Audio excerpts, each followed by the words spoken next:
Howdy folks, good noontime. How are we all doing? Here's a part 3 video today. So I'm still at the Oscar Scherer State Park and I'm just walking along one of their other trails that I haven't been on actually for a hot minute.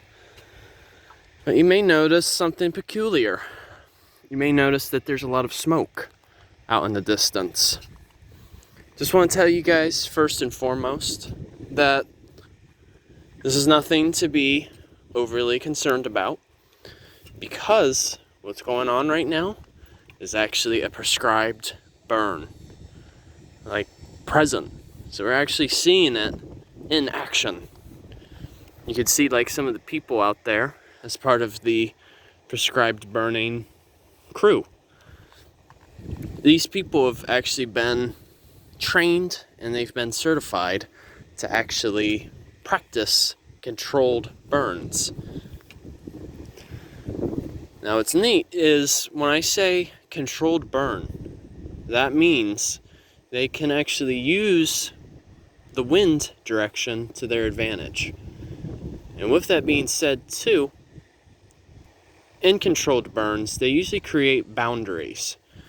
So like you may notice here, for instance, this has experienced a controlled burn, but it doesn't extend to my left. However though, a controlled burn will probably be done on this part of the land soon. As you usually, with Scrubby Flatwoods, they usually do it every, 3 or 4 years.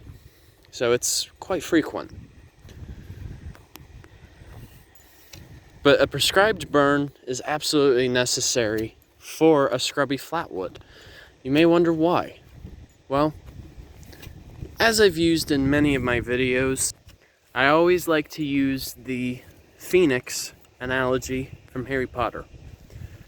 Whenever they burn the plants that are here, it actually provides an opportunity for new plants to be introduced. And when I say plants in general, I'm talking about native plants, not invasive. So basically, it's a way to keep the ecosystem in check. So like, okay, an example of a native plant we have in a scrubby flatwood is a saw palmetto, just like right down here. So like, say the saw palmetto is starting to really outnumber any of the other native plants, whether it be, well, for instance, right in front of me, a black root, or even our Lyonias. If those get outnumbered by the saw palmettos, that's when they usually practice prescribed burning. Because that way it will provide any other plants an opportunity to also establish, thus promoting more biodiversity. And not only that, but once a burn takes place, there's a lot of ashes in a given spot. That's why you see like a lot of black. That is all carbon. Carbon is one of our most essential organic elements in the world. I mean, most of our body is actually made out of carbon. I mean, think about it. When people, when a person passes and they choose to be cremated, most of those ashes are carbon. So carbon essentially is what allows life to thrive, as it restores nutrients back into the soil. So with death comes new life. Wow, this is so cool. But they're using the wind to their advantage. They have to be well aware of the direction it's coming from. So that way, there aren't any accidents that happen. They actually already know the trajectory of where the fire is going to be placed. But another important aspect to know about prescribed burning is, well, as a matter of fact, I did a video just the other day on the Gopher Tortoise. You know, as I've mentioned that they're a keystone species, here's another thing. Since finally we're actually seeing an example of it. Scrubby Flatwoods are usually where Gopher Tortoise will dig their burrows. I mean, it's not the only type of habitat, but it's one of the most prevalent. They do so because the amount of roots, you know, especially coming from our trees and even palms, they haven't been fully established. So in a sense, it actually makes the soil easier to dig. So that's why you won't really find a Gopher Tortoise, say, in a hardwood hammock that's highly forested.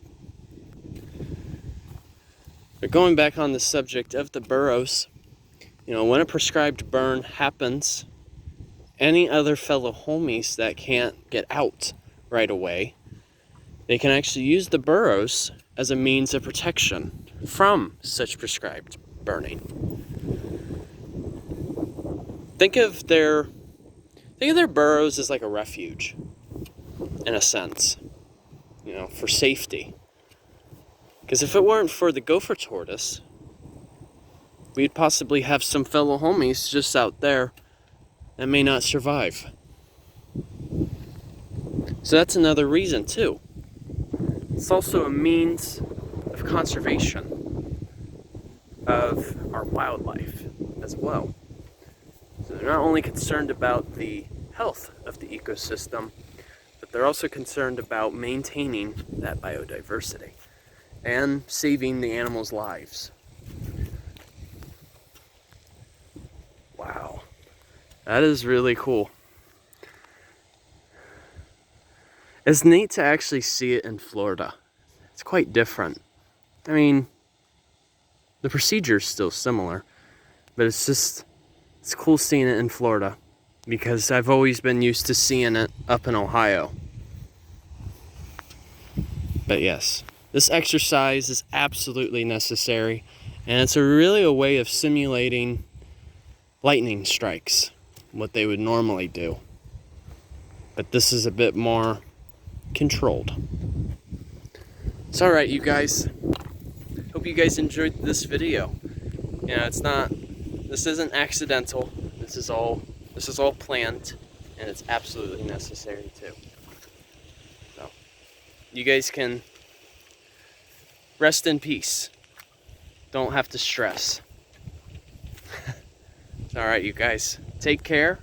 Enjoy your Wednesday, and Journey on a Journey is outwards. Take care, folks. See ya.